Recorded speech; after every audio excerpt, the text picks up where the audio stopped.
Salam keselamatan, rahmat dan barakah dari Allah Subhanahu wa taala untuk kita semua. Pertama-tama syukur alhamdulillah, kita panjatkan kepada Allah Subhanahu wa taala yang hari ini kita masih diberi kesempatan sekaligus kesehatan. Mudah-mudahan seterusnya kita semuanya sehat walafiat. Amin. Yang kedua, saya ucapkan selamat Idul Fitri. Mohon maaf lahir dan batin, khususnya bagi teman-teman yang muslim. Kemudian yang berikutnya, materi kita lanjut dengan siapa sebenarnya yang butuh tentang statistik. Jadi statistik ini sebenarnya hampir semua segi kehidupan kita butuhkan, termasuk kehidupan di rumah kita butuh statistik. Kenapa? Karena pasti ada yang namanya penerima, kepala keluarga, anggota keluarga, ada juga konsumsi, ada juga yang berkaitan dengan soal menyimpan uang misalnya di bank, deposit dan seterusnya.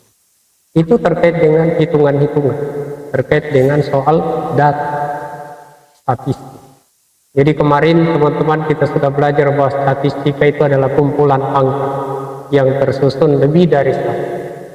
Kemudian statistik itu kita masuk pada kegiatan melakukan pengumpulan. Di situ kita tata datanya, kemudian kita analisis, kita interpretasi, pada akhirnya kita mengambil kesimpulan atau mengambil keputusan. Nah, itulah yang dimaksud.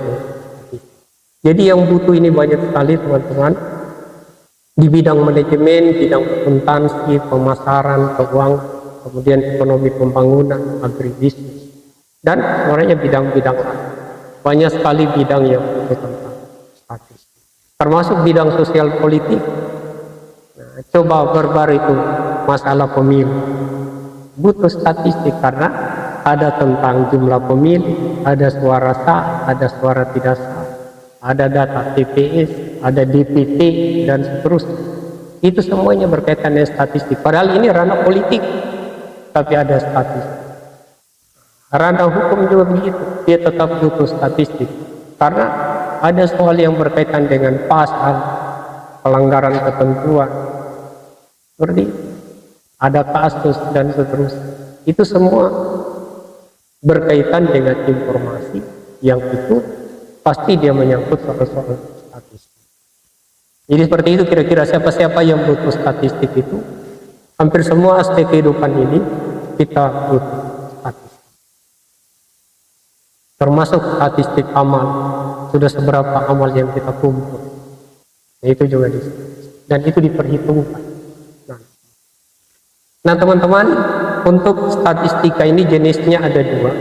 Statistika deskriptif, itu deskriptif maksudnya menjelaskan apa adanya, menggambarkan apa adanya terhadap sebuah situasi data atau informasi. Nah, jadi pada saat kita menggambarkan atau menjelaskan, di situ belum ada simpulan akhir.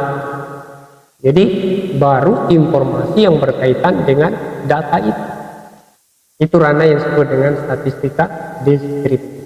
Karena deskriptif itu maksudnya menjelaskan apa adanya, data atau informasi. Disebut dengan statistika deskriptif. Nah, penjelasan ini bisa berbentuk tabel, diagram, gambar untuk memberikan reinforcement. Jadi semacam penguat sehingga orang membaca gambar, membaca tabel atau ilustrasi diagram itu mereka sudah mengerti tentang apa yang kita sampaikan. Nah, itu yang dimaksud dengan statistika deskriptif. Gitu. Nah, seperti ini contohnya. PT Merpati Nusantara lain tahun memperoleh pendapatan 1,6 miliar dan seterusnya ini. Ini informasi statistika deskriptif. Hanya berbentuk penjelasan, uraian. Penjelasan itu bisa dalam bentuk narasi seperti ini. Nah, bisa juga teman-teman penjelasan itu berbentuk diagram seperti ini. Ini statistika deskriptif. Dari sini kita sudah tahu ternyata 70% itu mereka menggunakan Telkomsel ya, ini yang paling besar ini yang merah hati, dan yang paling kecil ternyata 2% ini adalah pro Excel kalau kita lihat data itu. Jadi ini yang dimaksud dengan statistika deskriptif, memberi penjelasan, bisa narasi, bisa tabel, bisa gambar. Tapi dengan melihat ini kita menjadi paham, kita menjadi mengerti, menjadi jelas informasi. Itulah statistik deskriptif. Nah, kita lanjut tentang statistika yang kedua, itu disebut dengan statistika induktif atau statistika inferensial.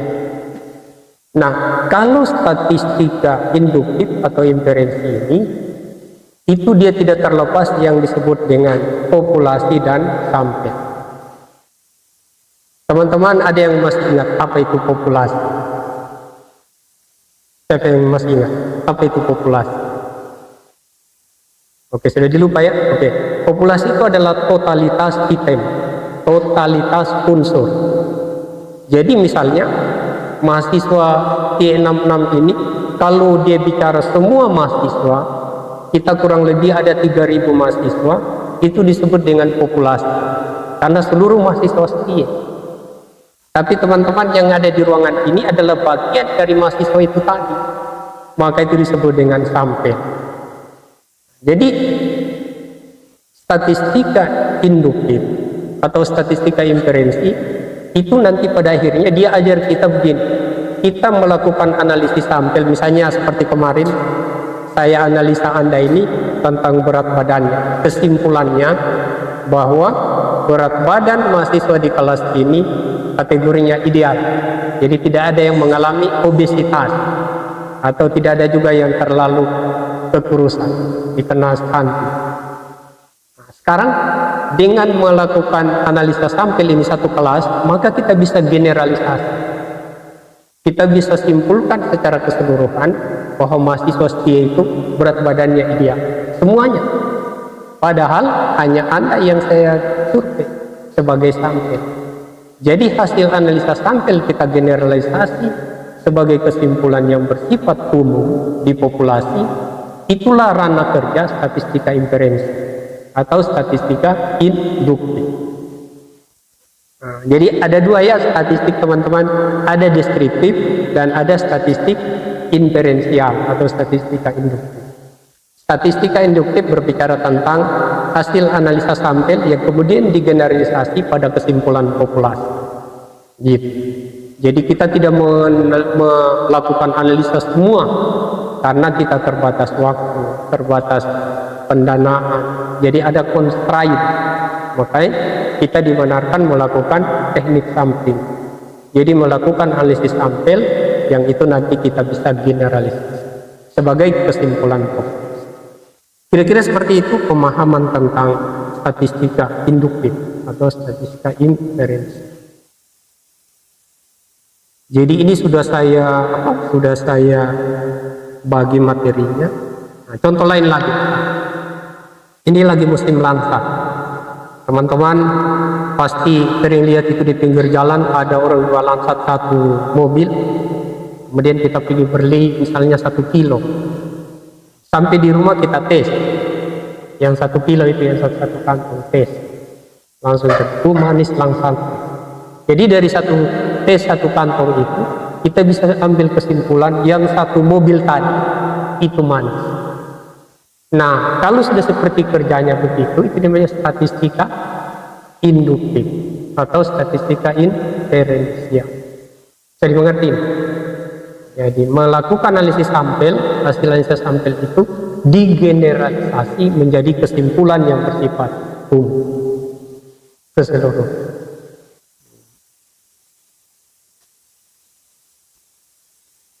Saya lompat-lompat saja ya. Nanti dibaca teman-teman. Kemudian jenis data di dalam statistik itu ada dua. Pertama data kualitatif. Nah, data kualitatif, ingat, kualitatif itu tidak ada informasi berbentuk angka. Jadi informasinya itu berbentuk informasi konseptual, tekstual, narasi.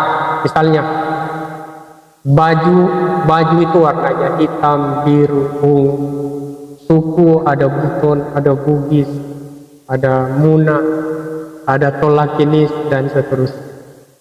Itu namanya data kualitatif, tidak berbentuk angka.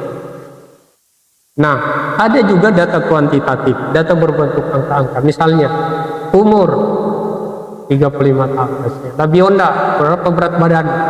50 kilo. Nah, itu data kuantitatif. Jadi semua data yang berbentuk angka, itu namanya data kuantitatif di dalam ilmu statistik. Kalau dia tidak berbentuk angka, itu namanya kualitatif. Jadi ini diingat-ingat, karena nanti dalam penelitian di semester 7, di metodologi riset ada lagi tentang jenis data. Nah, untuk data kuantitatif, itu teman-teman ada dua. Yang kuantitatif ya, jadi ada disebut kuantitatif discrete. Discrete itu maksudnya bulat. Contoh, berapa jumlah saudaramu di rumah? Oh, saya bersaudara 4 orang. Tidak ada saudara 4,5 ya. Jadi saudara 4 ya. Berapa istri di rumah? 2. Berapa mobil di rumah? 3. Gitu. Berapa televisi di rumah? Ada 2. Jadi ini informasinya bulat. Itu disebut dengan kuantitatif discrete. Gitu. Nah, tapi kalau misalnya begini, berapa kira-kira jarak dari rumahmu ke kampus Kie? Datang di kampus. Oh, kira-kira saya 2,5 kilo. Nah, 2,5 kilo itu tidak bulat. Itu yang disebut dengan kuantitatif kontinum.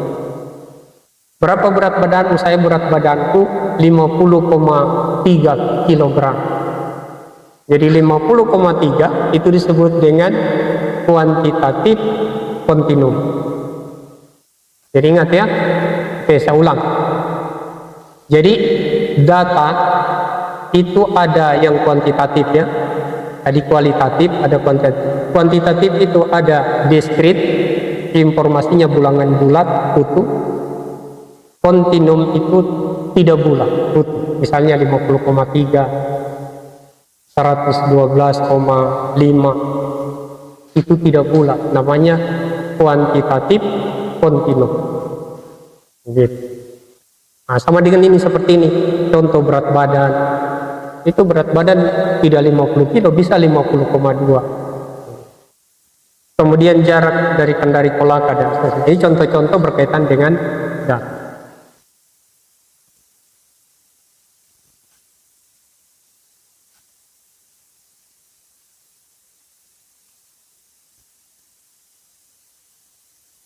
Oke, kita lanjut sumber data.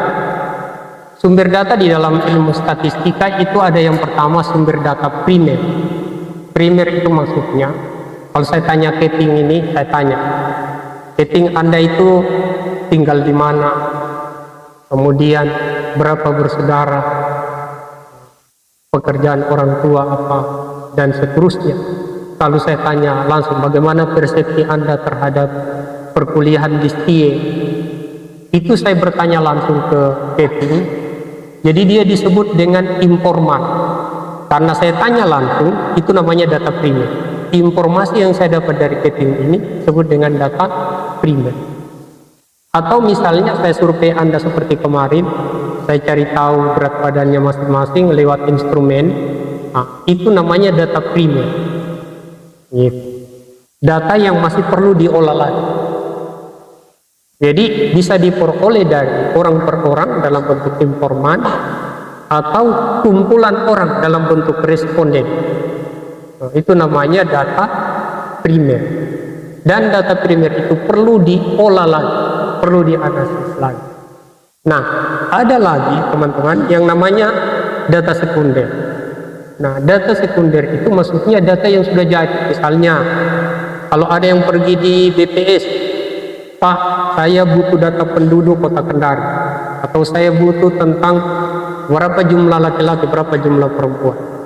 Saya butuh tentang data konsumsi di Kota Kendari.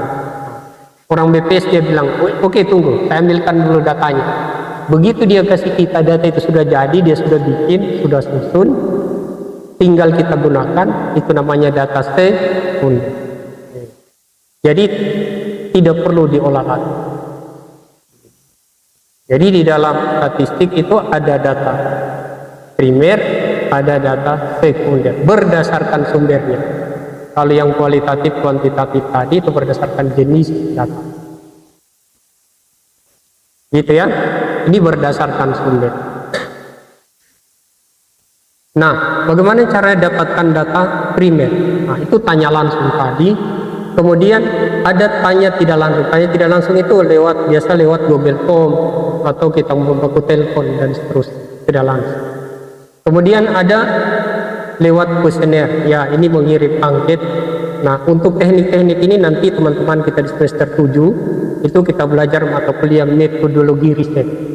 Nanti akan didalami ini tentang bagaimana menyiapkan angket, bagaimana menyusun pertanyaan dan seterusnya. Gitu. Nah, kemudian bagaimana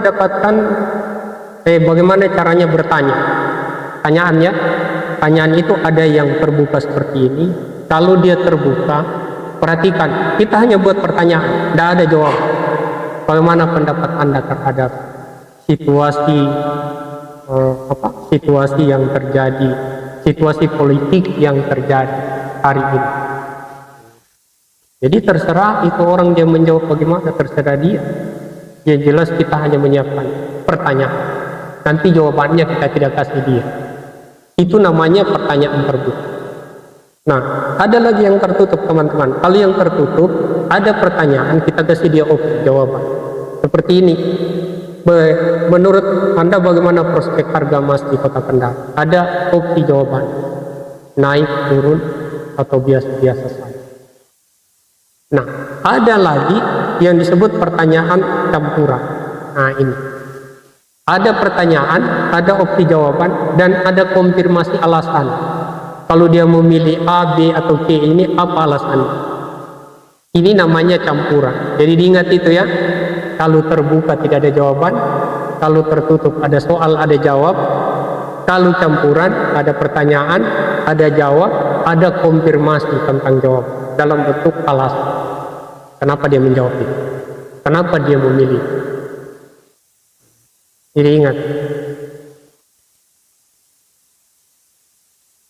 Nah, untuk mendapatkan data sekunder ini lewat studi dokumen. Jadi studi dokumen itu hanya kita pergi fotokopi, kita pergi foto saja. Gitu, data-data yang sudah ada di sana. Pakai flash disk dan seterusnya. Misalnya di BPS, di bank dan seterusnya yang kita bisa dapatkan. Ini seperti ini contoh. Saya kira itu untuk materi lanjutan kita yang kuliah pertama. Oke, sebelum kita tinggalkan kelas, mari kita sama-sama berdoa. Mudah-mudahan kita semuanya tetap sehat walafiat. Mari sama-sama amin. Yang non-muslim silakan. Bismillahirrahmanirrahim. Alhamdulillahirrahmanirrahim. Alhamdulillahirrahmanirrahim. Segala puji hanya untukmu. Allahumma ya Rabbal alamin wa barakatuh.